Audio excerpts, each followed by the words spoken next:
I would like to thank the members of the Council for allowing me to testify this morning on the adequacy and the enforcement of our nation's immigration laws. I want to begin by stating that I believe there needs to be a comprehensive change made in our immigration system. It is not as simple as just closing the borders or deporting more illegal immigrants. The fact that we now have 11 million illegal immigrants present in the United States is less the fault of the system than it is of the unwillingness of many Americans and elected officials to make basic but difficult choice as to what kind of immigration system we want. The United States is a nation that has always endorsed immigration and supported the idea that all humans should have a fair opportunity in this life. Currently, immigrants compose about 14% of the U.S. population. Out of 323 million people, more than 43 million of those are immigrants. Immigrants and their U.S.-born children compose about 27% of U.S. inhabitants. Out of the 43 million immigrants residing in the U.S., 11 million of those are undocumented. Now, when it comes to reforming our immigration system, the real question comes down to whether one should suffer for all. The truth is that many immigrants in the United States that came to this country legally, but unfortunately there is a higher percentage that has entered and remained in this nation illegally. Currently members of both political parties which suggest that the American immigration system is broken.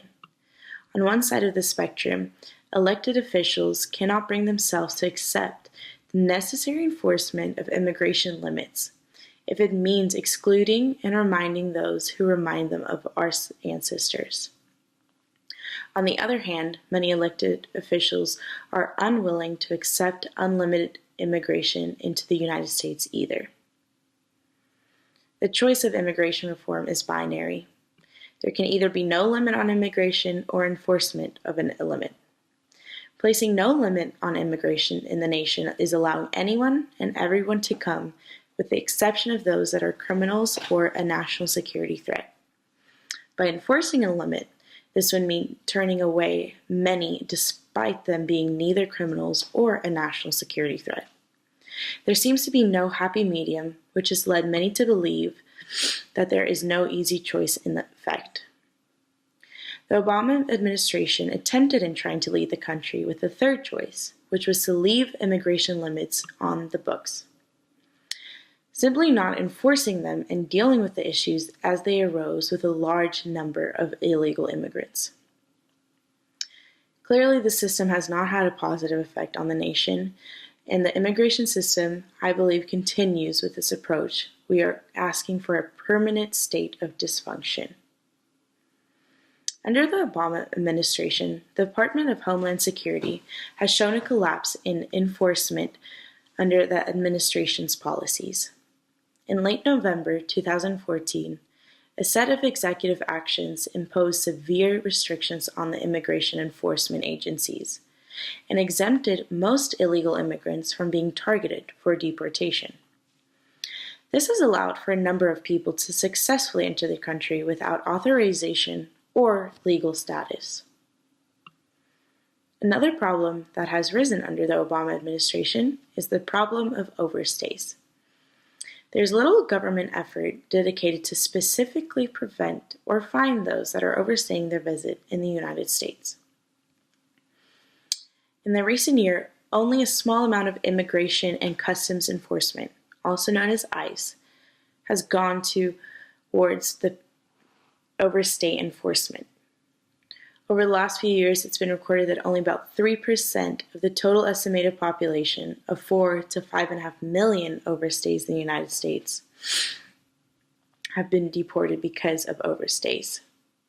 Part of this has to do with the fact that the ICE department has shifted its focus from mostly aliens arrested in interior to mostly aliens who were arrested by the border control and turned over to ICE for deportation.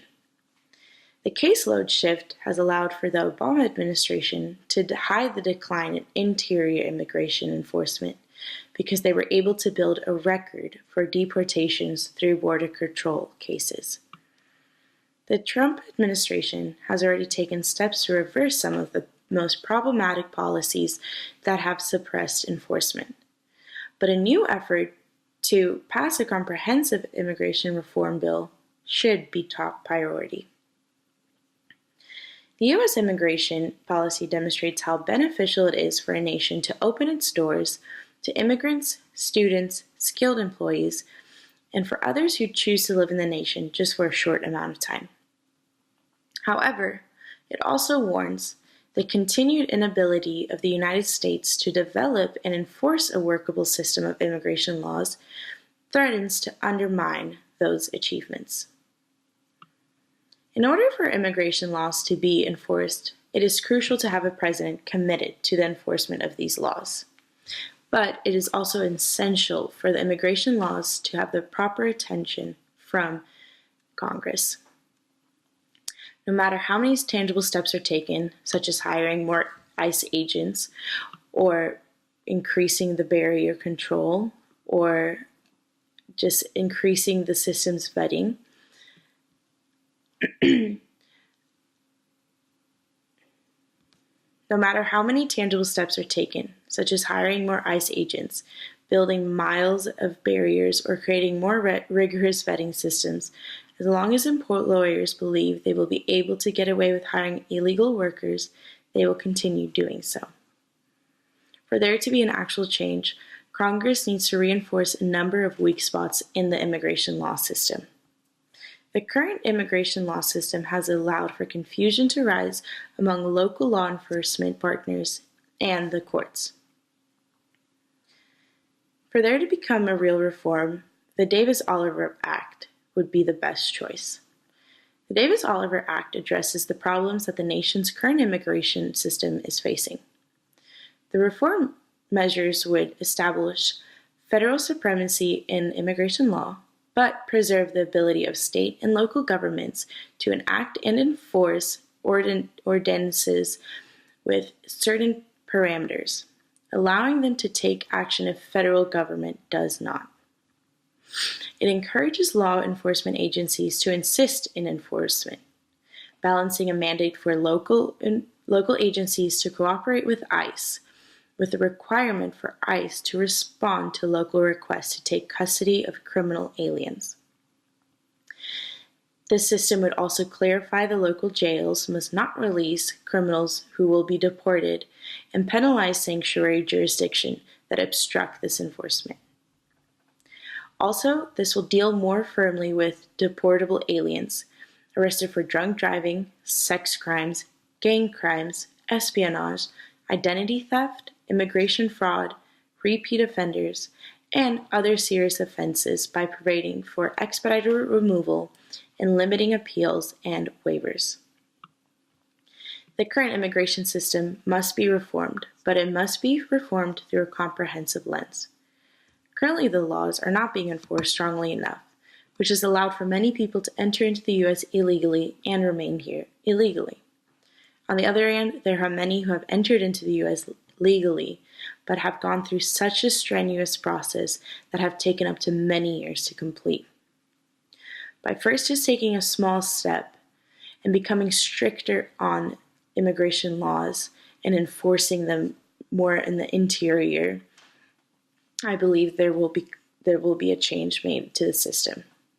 Through reforms such as the Davis-Oliver Act, I believe this is also even more possible.